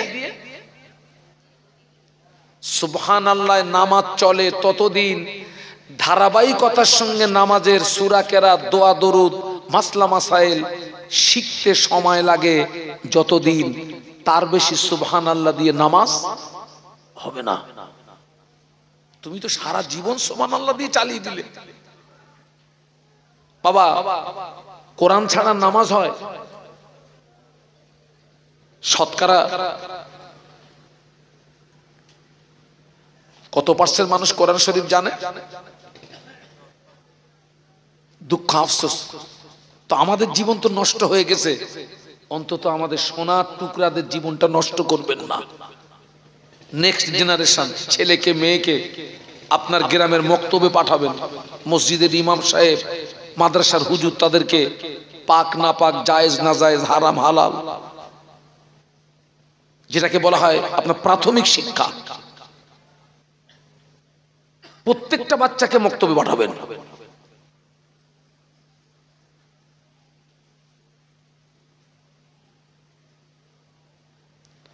পীরানে পীর দস্তগীর বড় পীর আব্দুল কাদের জিলানী রহমাতুল্লাহ আলাইহি আম্মা জান বলছেন, বাবা আব্দুল কাদের, ও বাবা আব্দুল কাদের, যাও বাবা মক্তবে যাও, আল্লাহর কোরআন শিখে এসো।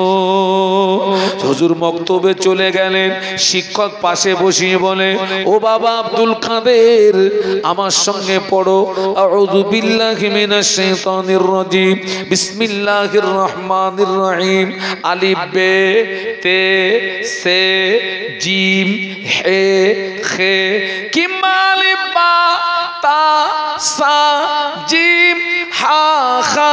কথিত আছে পীরানে পীর দস্তগীর বড় পীর আব্দুল কাদের জিলানী রহমাতুল্লাহ আলাইহি আউযু বিল্লাহ বিসমিল্লাহ থেকে শুরু করে 18 পারা কোরআন মুখস্থ বলেছিলেন। একটু মহব্বতে বলা যাবে, আর একটু জোরে বলা যাবে? শিক্ষক বলে, বাবা আব্দুল কাদের, ও বাবা আব্দুল কাদের, কোরআন তুমি কি করে মুখস্থ করলে? হুজুর বেয়াদবি মাফ করুন, আমার আম্মা জান কোরআনের হাফেজা ছিলেন, আমার আম্মা কোরআনের হাফেজা ছিলেন, আমার আম্মা দোলনায় নিয়ে দোল দিতেন, আর আমার আম্মা কোরআন তেলাওয়াত করতেন। আমি আব্দুল কাদের দোলনায় শুয়ে শুয়ে মায়ের জবানে তেলাওয়াতকৃত কোরআন আমি মুখস্থ করেছি।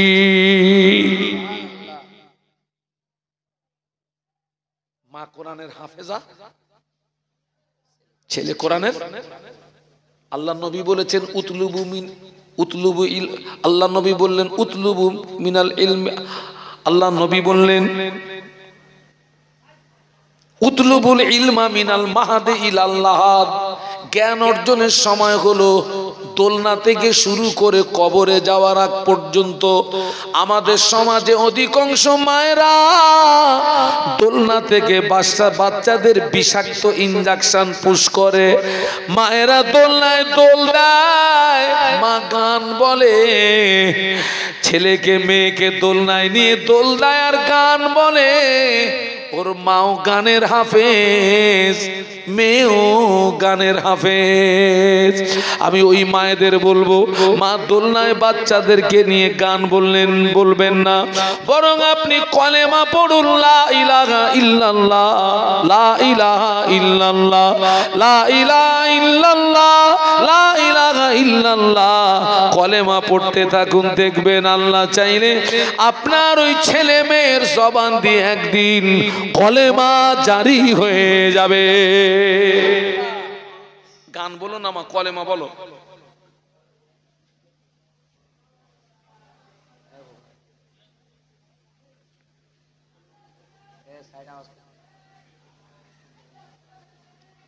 জমিন ভালো হলে গাছ ভালো, গাছ ভালো হলে ফল ভালো। আমি একদম শুরুর দিকে বলছিলাম, একজন সৎ সন্তানের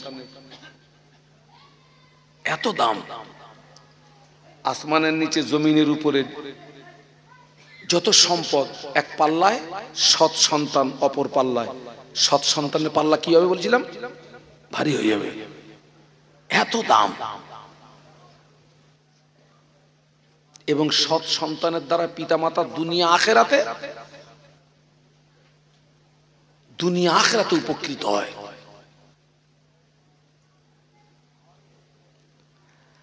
পীরানে পিতাস্তগীর বড় পীর আব্দুল কাদের জিলানী রহমাতুল্লাহ আলাইহিকে দ্বীনের ইলম অর্জনের জন্য এবারে মাদ্রাসায় পাঠাচ্ছেন। ও বাবা আব্দুল কাদের, যাও বাবা মাদ্রাসায় যাও, দ্বীনের ইলম অর্জন করে এসো বাবা। ওই জমানায় গাড়ি ঘোড়া ছিল না, ওই জমানায় বাবা কাফেলার সঙ্গে যেতে হতো হেঁটে হেঁটে হেঁটে হেঁটে হেঁটে হেঁটে হেঁটে হেঁটে। ও বাবা আব্দুল কাদের, যাও বাবা দ্বীনের ইলম অর্জন করে এসো বাবা। হুজুরকে একটা কাফেলার সঙ্গে ছেড়ে দিলেন মা। ছেড়ে দিয়ে 40টা সোনার মুদ্রা ছেলের জামার বগলের নিচে সুন্দর করে সেলাই করে দিয়ে মা বিদায় দেওয়া কালে ছেলেকে বলেছিল, বাবা আব্দুল কাদের, তোকে আল্লাহর হাওলা করলাম, তবে বিদায় বেলা একটা কথা বলে দি বাবা, আমি তোর মা হয়ে তোকে একটা আদেশ করছি বাবা আব্দুল কাদের, জীবনে যেন মিথ্যা কথা বলবি না। একটু সুবহানাল্লাহ বলুন না। আদেশটা কে করছে? মা করছে। তোকে আল্লাহর হাওলা করে দিলাম বাবা, দ্বীনের ইলম অর্জন করে আয় বেটা, তবে মা হয়ে তোকে একটা আদেশ করছি, খবরদার জীবনে জানো মিথ্যা হচ্ছে গুনার মা। কিসের মা? সূরা ফাতিহাকে বলা হয় উম্মুল কোরআন, কোরআনের জননী। সূরা ফাতিহাকে কি বলা হয়? উম্মুল কোরআন, কোরআনের জননী, কোরআনের মা। আর মিথ্যা হচ্ছে কার মা? গুনার মা। বেটাকে ছেড়ে দাও, কাফেলা চলতে লাগলো, কিন্তু দেখতে পাওয়া গেল সেই কাফেলা ডাকাতদের কবলে পড়ে গেল। ডাকাতদের কবলে পড়ে গেল। হুজুরের সঙ্গী সাথী যারা, তাদের মাল টাকা পয়সা সব কিছু ছিনিয়ে নিয়েছে। দস্যুদের ভিতরে একজন বড় পীর সাহেবের কাছে গিয়ে বলছে, বেটা রে, তোর কাছে কিছু আছে নাকি? আমার দিকে তাকান। দস্যুদের ভিতর থেকে একজন বড় পীর সাহেবকে বলছে, বেটা রে, তোর কাছে কিছু আছে নাকি? এখন মনে করেন ওখানে বড় পীর সাহেব না আমরা, কিন্তু মাল আছে বগলে। ওই জায়গাটায় আমাদের দ্বারায় হ্যাঁ হবে না না হবে? একটু জোরে বলেন। শুধু না, আল্লাহর কিরে, বাপের কিরে, মার কিরে, খোদার কিরে, গোষ্ঠীর কিরে, পুরো ফাঁকা, কিচ্ছু নেই। পীরানে পীর দস্তগীর বড় পীর আব্দুল কাদের জিলানী রহমাতুল্লাহ আলাইহি বলেছিলেন, ও আল্লাহর বান্দা, আমার কাছে 40টা সোনার মুদ্রা আছে। একটু বলেন না, বলেন না, একটু মোহাব্বতে বলেন না। খোকা, আমি হজ করতে যা, তোরা বাদাম খাচ্ছি? ওটা এত লোভনীয় জিনিস, খাও খাও, আমার দে খাও। আমার জিভে যদি পানি আসে, আর আপনি বসেছেন আমার সামনে বসে পান খাচ্ছেন, আমার ভাত লাগে না পান লাগে, কিন্তু এখন না, আমার কাছে পান আসে। আল্লাহু আকবার। আমাকে সারা রাত কিছু দিতে হবে না, কিন্তু পান না দিলে কিন্তু মারামারি হবে। আমি আমার টোটাল রাত পার হয় পানে। আল্লাহ পাকের রহম, আপনাদের আব্বা আম্মার দোয়া, আমি সারা রাত কাটিয়ে দেবো, আমাকে কিছু খেতে দিতে হবে না। তবে কি খাই মাঝে একটু আপনার লিকার চা, একটু মুড়ি খাই, মুড়ি মুড়ি, ব্যাস, ওতেই কভার। হুজুর বলেছিলেন, ও আল্লাহর বান্দা, আমার কাছে 40টা সোনার মুদ্রা আছে।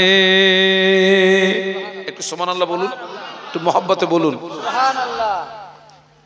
আচ্ছা এই কথা যদি আবার দস্যুদের বলা হয়, ওরা কি বিশ্বাস করবে না করবে না?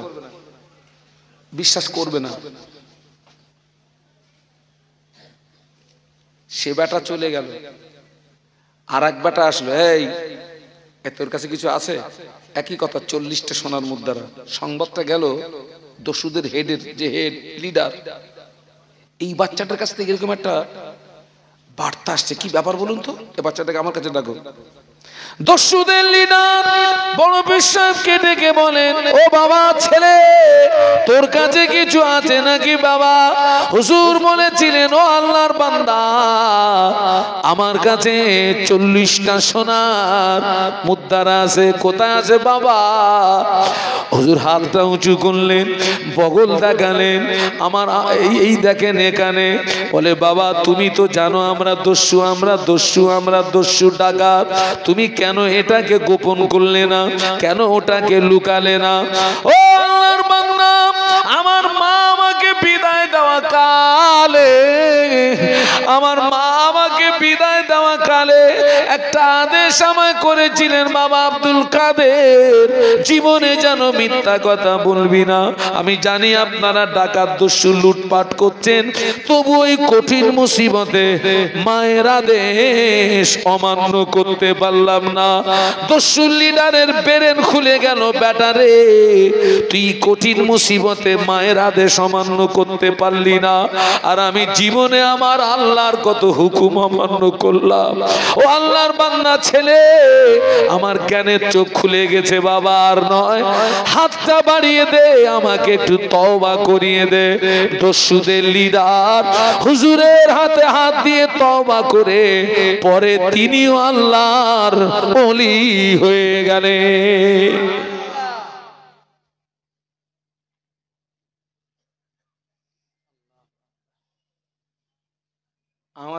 আমাদের অধিকাংশ মায়েরা ছেলে মেয়েদের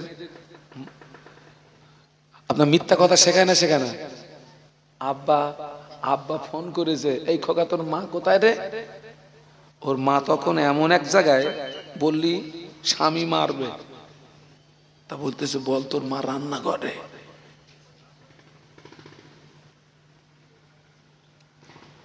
কিন্তু মা আছে এমন একটা কাজে, আমি সেটা আপনাদেরকে আর বললাম না। ছেলেকে শিখিয়ে দিয়ে, ছোট্ট বাচ্চাকে শেখাচ্ছে, মেয়েকে, ছোট্ট মেয়েকে, এই বল তোর মা, বল আম্মা অমুক জায়গায়, টাটকা মিথ্যা কথা শেখাচ্ছে।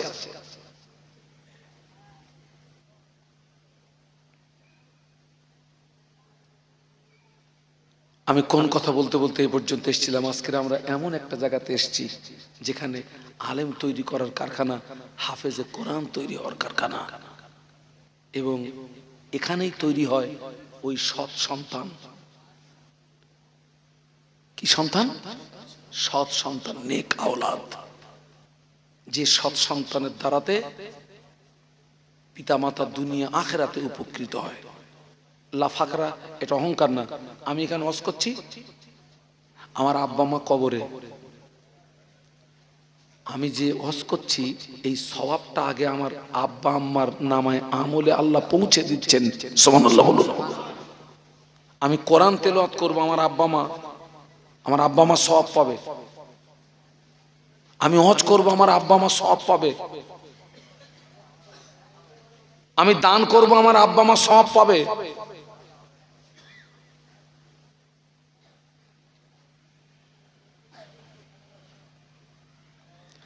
আর একটা জমিন দেখাচ্ছি, আল্লাহর ওলি শাহ ফরিদউদ্দিন রহমাতুল্লাহ আলাইহি, হুজুরের আম্মা জান বড় আবেদা জাগেদা, আবেদা জাগেদা, আম্মা জান আবেদা জাগেদা, আল্লাহর ওলি শাহ ফরিদউদ্দিন রহমাতুল্লাহ আলাইহি। হুজুরের উপরে তখন নামাজ ফরজ হয়নি, হুজুরের উপরে তখন নামাজ ফরজ হয়নি। তবে আম্মা জান যখন নামাজে দাঁড়াতেন, দুটো নামাজের পাটি বিছাতেন, একটাই নিজে দাঁড়াতেন, আর একটাই ছেলের হাত ধরে নামাজের পাটি পর্যন্ত পৌঁছে দিতেন। বাবা ছেলে আয়, আমরা একসঙ্গে মা বেটায় আল্লাহর ইবাদতে মশগুল হয়ে যাই। একটু জোরে বলা যাবে না? মহব্বতে বলা যাবে না? আয় বাবা, আমরা একসঙ্গে নামাজ পড়ি। আয়, হুজুরের উপরে তখন নামাজ। আল্লাহ রসুল বলেছেন, মুরু আওলাদাকুম বিসসালাতি ইযা বালাগু সাবান ওয়াদরিবুহুম ইযা বালাগু আশারান আও কামা ক্বালা আলাইহিস সালাম। আল্লাহ নবী বললেন, তোমার ছেলে মেয়ের বয়স যখন 7 হবে, কত? 7 থেকে 10 পর্যন্ত মুখে মুখে বলো। এবার ছেলেকে বাপ বলা যায় না? আব্বা নামাজটা পড়ো আব্বা। মেয়েরে মা বলা যায় না? মা নামাজটা পড়ো মা। আল্লাহ রসুল বললেন 7 থেকে 10 পর্যন্ত মুখে মুখে বলো। 10 অতিক্রম হয়ে গেলে ছেলে মেয়ে যদি নামাজ না পড়ে, আল্লাহ নবী বললেন অদরিবুহুম, আমরের সিগা, তুমি তাকে মারো। শাহ ফরিদউদ্দিন রহমতুল্লাহ আলাইহির আম্মা দুটো নামাজের পার্টি, একটাই নিজে আর একটাই। হুজুর ছিলেন বড় মিষ্টি ভক্ত। কি ভক্ত? খুব মিষ্টি ভক্ত। আল্লাহ রাসূল সাল্লাল্লাহু আলাইহি ওয়াসাল্লাম কি ভক্ত ছিলেন? মিষ্টি ভক্ত। আহা, ওই আম্মা কি করতেন? মিষ্টি নিয়ে ওই নামাজের পার্টির কিনারায়, নামাজ যখন শেষ হয়ে যেত আম্মা জান বেটাকে বলতেন, বাবা তোর নামাজের পার্টিটা তুই তুলে নে বাবা। ছোট্ট ছেলে নামাজের পার্টি তুলে দেখে মিষ্টি। এই মিষ্টি লোভে বাচ্চার নামাজ কাজা নেই। সুবহানাল্লাহ বলুন। মা কিভাবে ছেলেকে নামাজের দিকে আনছে দেখুন। জমিন ভালো হলে মা কিভাবে বেটাকে নামাজের দিকে আনছে। এই মিষ্টির লোভে হুজুরের নামাজ কাজা নাই। এইভাবে একদিন, এক সপ্তাহ, এক মাস অতিবাহিত হয়ে যায়। প্রতিদিন মা বেটার নামাজের পাটির তলায় মিষ্টি লুকিয়ে রাখে। একদিনের ঘটনা, আজান হয়ে গেল। আম্মা জান বড় কর্মব্যস্ত ছিলেন, আজান হয়ে গিয়েছে।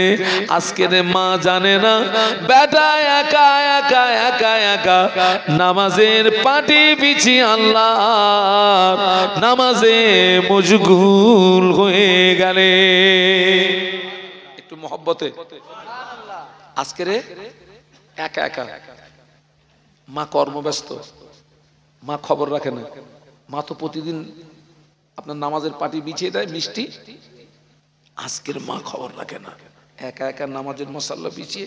আল্লাহু আকবার। মায়ের নজর পড়ে গেল। মা দুশ্চিন্তায় পড়ে গেলেন, আল্লাহ পাক, আমি প্রতিদিন নামাজের পাটি বিছিয়ে দিই, আমি মিষ্টি দিয়ে দিই, আজকের তো আমার বেটা একা একা দাঁড়িয়ে গেছে। আল্লাহ, আমি মা তো জানি না, আজকের তো মিষ্টি দিই না। আল্লাহ, আমি যে মিথ্যাবাদী হয়ে যাব। বেটাকে বলেছিলাম ছোটবেলা থেকে নামাজ পড়লে মিষ্টি পাওয়া যায়, আজকের তো মিষ্টি নাই। আল্লাহ, তুমি আমার ইজ্জত বাঁচাও, সম্মান বাঁচাও, ইজ্জত বাঁচাও, সম্মান বাঁচাও। মা দোয়া করছে, হুজুর আমার প্রতিদিনের নাই নামাজ আদায় করে নামাজের পাটি গুটিয়ে নেয়, আজকের নামাজের পাটিটা গুটিয়ে দেখে প্রতিদিনের নাই আজকেরও নামাজের পাটি নিচে মিষ্টি পাওয়া যায়। ওই মিষ্টি এক লোকমা গালে দিয়ে ছুটে ছুটে আম্মার কাছে চলে গেলেন। আম্মা, প্রতিদিন নামাজ পড়ি, নামাজের পাটির তলায় মিষ্টি পাই মা, কিন্তু আজকে দিনের মতো এত মজাদার মিষ্টি, এত সুস্বাদু মিষ্টি, এত লিজ্জাত মিষ্টি, এত মজাদার মিষ্টি জীবনে কোনোদিন চোখে দেখি না মা। মা বলে, বাবা ছেলে, এতদিন যত মিষ্টি খেয়েছো ওগুলো হলো দুনিয়াবি মিষ্টি, আজকের এই মিষ্টিটা দুনিয়ার মিষ্টি নয়। আল্লাহ পাক তোমার উপরে খুশি হয়ে জান্নাত থেকে ফেরেশতা মারফত মিষ্টি পাঠিয়ে দিয়েছে। এই আর আমাদের মা এক, ওই বাপ আর আমাদের বাপ এক। আল্লাহ আমাদেরকে হেদায়েত দেন, বলুন আমিন। আল্লাহ হেদায়েত দেন। সারা জীবন ওয়াজ শুনেছে, 10 বছর 15 বছর 20 বছর ওয়াজ শুনেছে, দুদিনের বেশি নামাজ পড়ে না। বাপ বাপ বাপ, হ্যাঁ কোন নামাজ? ব্যাস, তাই বলছে হুজুর জান্নাত নিয়ে উঠতে পারবো না। ও যা পারে হোক, ওখানে ধাক্কা মারলে আরো বাড়বে, বুঝেন না? ওসব হচ্ছে ছোঁয়া সে ঘা, যা পারে করতে যাবো। আমাদের সময় শেষ হয়ে গেছে। আচ্ছা, আমার কি কালেকশন টাইম করতে হবে না? হয়ে গেছে, তাহলে আজ আমি আর বাড়াবো না বাবা, আমি এই পর্যন্ত রাখলাম। আমি আপনাদেরকে আমার স্বল্প জ্ঞানে বোঝাতে চেয়েছি, এই যে দ্বীনি প্রতিষ্ঠান, হাফেজে কোরআন বানানোর প্রতিষ্ঠান, আলেম বানানোর প্রতিষ্ঠান, আপনারা এখানে আপনাদের অক্লান্ত পরিশ্রমের অর্থ দিয়ে আপনারা যেভাবে সহযোগিতা করছেন, আপনারা এই সহযোগিতার ধারাবাহিকতা বজায় রাখবেন। আপনি আপনার ছেলেকে আলেম বানাতে পারেননি, হাফেজ বানাতে পারেননি, কিন্তু আপনার অর্থে যদি একটা ছেলে এখানে হাফেজ হয়, আলেম হয়, তার যাজা আল্লাহ আপনাকে দেবে না দেবে না? দেবে। আল্লাহ নবী বললেন কুন আলিমান, এই পৃথিবীর মানুষ আলেম হয়ে যাও। আল্লাহ নবী বললেন আলেম। আচ্ছা, আমার সেই মানে সাথীটা কই বলে দিন, ও মনে হচ্ছে ঘুমোচ্ছে, ওর বুকি একটা ঘুষি মারবা, মেরি বলো ওঠো, যাও দিন। হ্যাঁ, না না, আল্লাহু আকবার। আমার ছেলেরা, আপনার ছেলেকে আপনি আলেম বানাতে পারেননি, হাফেজ বানাতে পারেননি, তবে এই মাদ্রাসায় হাফেজ হচ্ছে, আলেম হচ্ছে।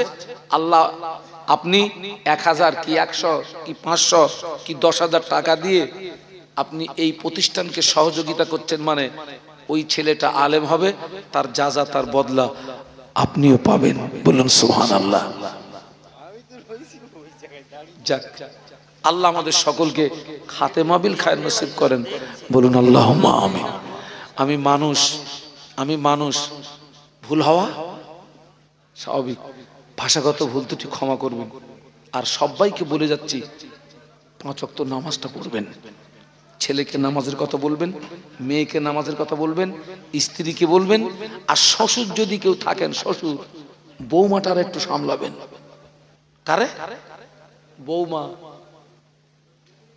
একটা কথা মনে পড়ে গেছে, না বলে আমি আর এটা পারলাম না। আমরা যখন ছেলেদের জন্য যখন মেয়ে দেখতে যাই, কোনো প্রশ্ন করি আর না করি, একটা প্রশ্ন ফরজ, কি বলুন তো? মাতি কোরআন জানিস মা? তো মা বলতেছে আমি 37 বার খতম করেছি। কত? ছেলের বাপের কলদে ঠান্ডা হয়ে গেছে। 37 বার মানে কি? এ তো খুব সাংঘাতিক জিনিস। ছেলের চাচারে বলতেছে খোকা বাড়ি যা, ছেলেরে গুছকে আন, এ জিনিস নিয়ে যাব, রেখে যাব না। আলহামদুলিল্লাহ বিয়ে হলো, বাড়ি আসলো। আজ পর্যন্ত কোন শ্বশুর তার এই বৌমাকে বলেছে মারে আমি যখন তোকে দেখতে গেছিলাম তুই বলেছিলি আমি এতবার আল্লাহর কোরআন খতম করেছি, মা প্রত্যেক দিন আমার বাড়ির কাজ একটু দেরিতে হয় হোক, 10টা মিনিট করে আমার বাড়িতে একটু আল্লাহর কোরআন পড়বি। প্রত্যেক দিন সকালে আমার বাড়িতে একটু 10টা মিনিট করে একটু কোরআন পড়বি। আমরা বলি ও শ্বশুররা, না, যে বাড়িতে নামাজ হয়, কোরআন তেলাওয়াত হয়, তাসবিহ তেলাওয়াত হয়, ওই বাড়িটায় আল্লাহর আসমান থেকে রহমত বরকত নাজিল হয়। একটু মহব্বতে বলুন। আল্লাহ রাসূল বলেছিলেন সাহাবীরা, খবরদার তোমরা যেন তোমাদের ঘরগুলোকে কবর বানিও না। আজকের আমার সমাজে এমনও বাড়ি আছে 24 ঘন্টার ভিতরে 1 ওয়াক্ত নামাজ। আল্লাহ রাসূল বলেছেন সল্লু কামা রাআইতুমুনি সল্লি, নামাজ পড়ো ওইভাবে যেভাবে আমাকে পড়তে দেখো। সুবহানাল্লাহ। আমরা তো নবীকে দেখিনি, যারা নবীকে দেখেছেন আমরা তো তানাদেরকেও দেখিনি, তাহলে নবী কি করে নামাজ পড়তেন জানবো কি করে? হাক্কানি আলেমরা যে কিতাব লিখেছেন, আমরা নামাজ পড়ি কিন্তু নামাজে যথেষ্ট ভুল, উজুতে ভুল, গোসলে ভুল।